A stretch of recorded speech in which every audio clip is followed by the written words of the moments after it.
बनारस, जिसे काशी और वाराणसी के नाम से भी जाना जाता है, भारत के उत्तर प्रदेश राज्य के मां गंगा के तट पर स्थित एक प्राचीन नगर, जिसे हिंदू धर्म में सबसे महत्वपूर्ण तीर्थ माना गया है। सांस्कृतिक और धार्मिक दोनों दृष्टिकोण से बनारस का एक अपना ही स्थान है।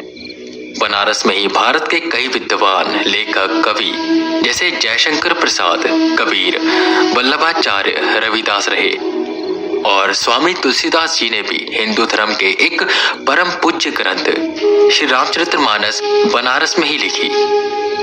ऐसा नगर जो शिव भक्ति और राम भक्ति में हमेशा विलीन रहता है। उसी बनारस के गंगा तट के किनारे पर बने एक प्राचीन मंदिर में राम स्तुति गूंज रही थी। पंडित वेदांत मिश्रा राम भक्ति में विलीन राम स्तुति गा रहे थे और मंदिर में जितने भी भक्त थे वो भी उनके साथ साथ राम जी की भक्ति में विलीन थे। ये दृश्य इतना मन लुभावन था कि मंदिर में जितने भी भक्त थे वो भी राम स्तुति गा रहे थे। राम स्तुति के पूर्ण होते ही पंडित वेदांत मिश्रा सब में प्रसाद बांटते हैं और फिर मंदिर से बाहर निकलते हैं। बाहर जितने भी कुत्ते, बंदर और जानवर उन्हें दिखाई देते हैं उन सब में रोटियां और फल बांटते हैं। ये उनका दिनचर्या था। पंडित वेदांत मिश्रा, जो आज से 2 साल पहले बस वेदांत मिश्रा थे और उनके गांव में सब उन्हें पागल कहते थे। वेदांत उत्तराखंड राज्य के भीमतल में रहते थे। वहां पर वो अपने मम्मी पापा और एक छोटी बहन के साथ रहते थे, पर उनके अजीब बर्ताव की वजह से सब उन्हें पागल कहते थे और इसी पागलपन की वजह से उनकी छोटी बहन की मौत हो गई थी, जिसकी वजह से उन्हें घर से निकाल दिया गया और फिर वो बनारस में आ गए और यहाँ पर एक साधु के साथ रहने लगे, जिनकी 6 महीने पहले ही रहस्यमय कारणों से मौत हो गई। और उनकी मौत के बाद वेदांत मिश्रा पंडित वेदांत मिश्रा हो गए और उस मंदिर के पुजारी बन गए, जो कि एक बहुत ही प्राचीन मंदिर माना जाता है। वो शुरू से ही भगवान राम के भक्त थे और इस मंदिर में भी वो भगवान राम की सेवा में लग गए।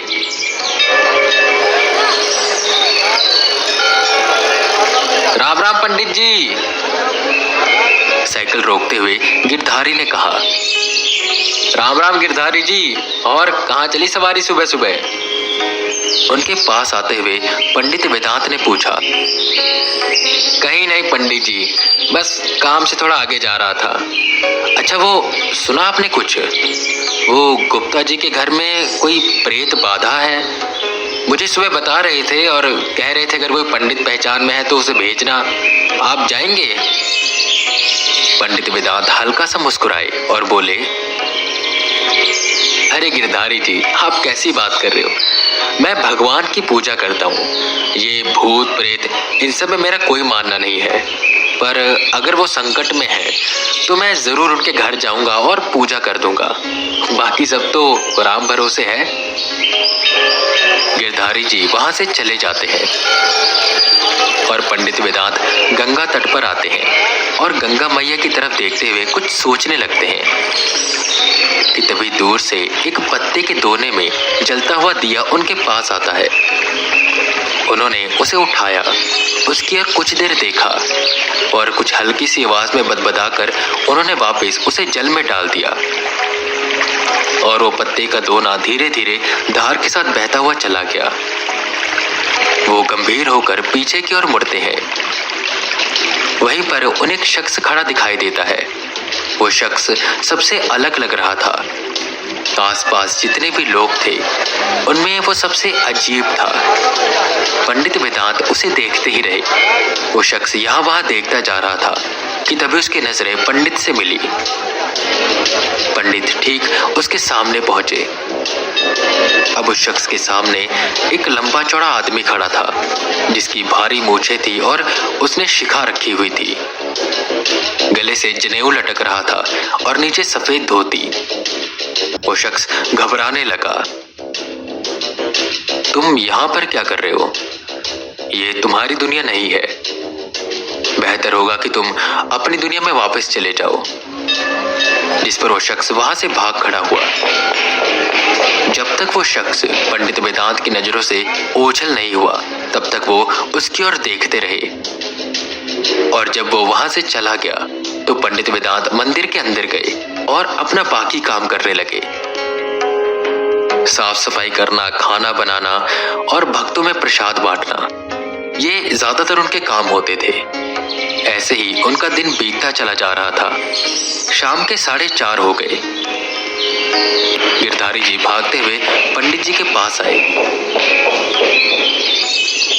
पंडित जी, चलिए हमारे साथ।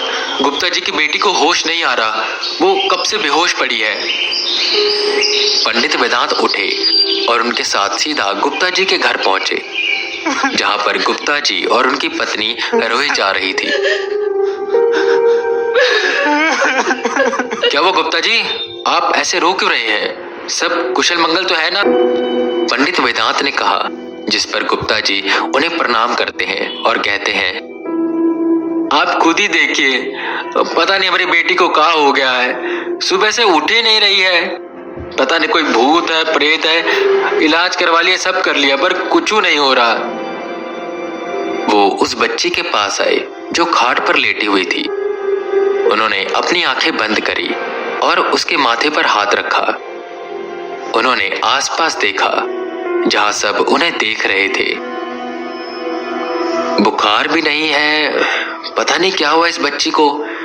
ऐसा करते हैं, आप सब अपनी आंखें बंद करिए, हम राम जी से प्रार्थना करते हैं, वो इस बच्ची को ठीक कर देंगे।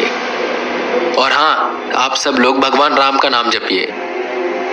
सबने अपनी आंखें बंद करी सिवाय एक शख्स के, जो कोने में खड़ा हुआ था और उनकी ओर देख रहा था। तुम्हें क्या अलग से कहना पड़ेगा? पंडित जी ने मुस्कुराते हुए कहा। ये वही शख्स था जो सुबह पंडित वेदांत को गंगा के तट पर मिला था और ये शख्स उन्हें देखकर भाग गया था। अभी भी वो उनसे डर रहा था। पंडित जी ने पूजा शुरू करी और वो उठकर उस शख्स के पास पहुंचे। उसके पास जाकर उन्होंने कुछ अलग तरह के मंत्र पढ़ने शुरू किए और देखते ही देखते पंडित जी मुस्कुराए और उन्होंने उसका नाम पूछा, श्रीकांत। और देखते ही देखते वो शख्स गायब हो गया। पंडित वेदांत ने गुप्ता जी की बेटी के चेहरे पर पानी के छींटे मारे, जिससे वो होश में आ गई। उसकी आवाज सुनकर सबने अपनी आंखें खोली।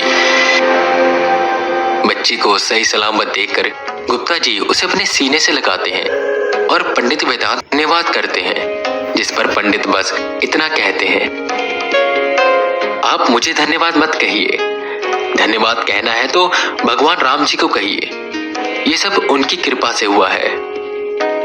आखिर में होई सोई जो राम रचि राखा। इतना बोलकर वो वहां से चले गए। सब अचंभित थे क्योंकि उन्होंने सुना था पंडित जी ने एकदम से मंत्रों का जप बदल दिया था। उनमें कोई ना कोई तो खास बात थी, पर क्या ये कोई भी नहीं जानता था। यहीं हल्का हल्का अंधेरा हो गया था। शाम की आरती का समय हो रहा था। पंडित वेदांत आए, उन्होंने स्नान किया और शाम की आरती करने लगे।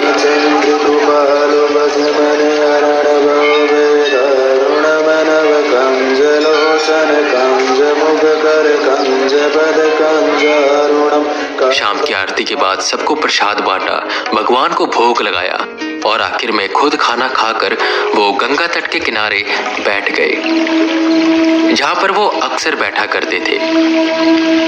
सामने के तट पर एक चिता जल के शांत हुई थी। सब जा चुके थे, बस वहां पर एक शख्स था जो खड़ा था और गंगा नदी की ओर देख रहा था। शायद वो ये सोच रहा था कि जिंदगी का सत्य यही है, मौत, जहां उसके साथ कोई भी नहीं होता। पैसे, रिश्ते, प्यार, दोस्त सब यहीं पर खत्म। उसके चेहरे पर एक मुस्कान आई। उसने सामने तट की ओर देखा, जहां पर पंडित वेदांत बैठे हुए थे और उसी की ओर देख रहे थे। पंडित वेदांत ने अपने हाथ जोड़े और उन्हें प्रणाम किया और उसने भी सामने से अपने हाथ जोड़ दिए और उसके अगले क्षण में ही वो शख्स एक सफेद रोशनी के छोटे से गोले में बदल गया और गंगा नदी में जितने दिए बह रहे थे उनमें से किसी एक दिए में जाकर गुम हो गया। पंडित वेदांत भी एक पत्ते के दोने में एक दिया जलाते हैं, 2 फूल डालते हैं और हर हर महादेव करके श्रीकांत का नाम लेते हैं और उसे गंगा मैया की गोद में डाल देते हैं। धीरे धीरे जल की धारा के साथ वो आगे बढ़ता रहता है। सभी रूहें बुरी नहीं होती, कई रूहें बस मुक्ति के इंतजार में होती है। उन्हें जैसे ही मुक्ति मिल जाती है वो इस दुनिया से चली जाती है। इतना सोचकर वो उठे और वापस से मंदिर में आ गए। वहां वो अपने कक्ष में पहुंचे। वो आराम से लेटे ही थे कि तभी उनके फोन में एक मैसेज आया। उस मैसेज में एक लोकेशन लिखी हुई थी। ये लोकेशन बठिंडा पंजाब की थी। उन्होंने अपने खाट के नीचे रखे एक बड़े से बैग को निकाला। वो उसमें से कुछ सामान निकालकर एक बैग में भरने लगे। सारा सामान रखने के बाद वो एक दूसरे पंडित के पास पहुंचे। उन्होंने उसे बताया कि वो जरूरी काम से उत्तराखंड जा रहे हैं और वो अपने साथ एक बैग लिए वहां से निकल जाते हैं। वो बनारस से पहले लखनऊ जाते हैं, जहां पर एक होटल में उन्होंने अपने कपड़े बदले। Peach pink shirt, black pant, हाथ में घड़ी और आंखों पे सनग्लासेस। अब उनकी लुक पूरी तरह से चेंज हो गई थी, क्योंकि अब वो पंडित वेदांत मिश्रा से बस वेदा बन गए थे।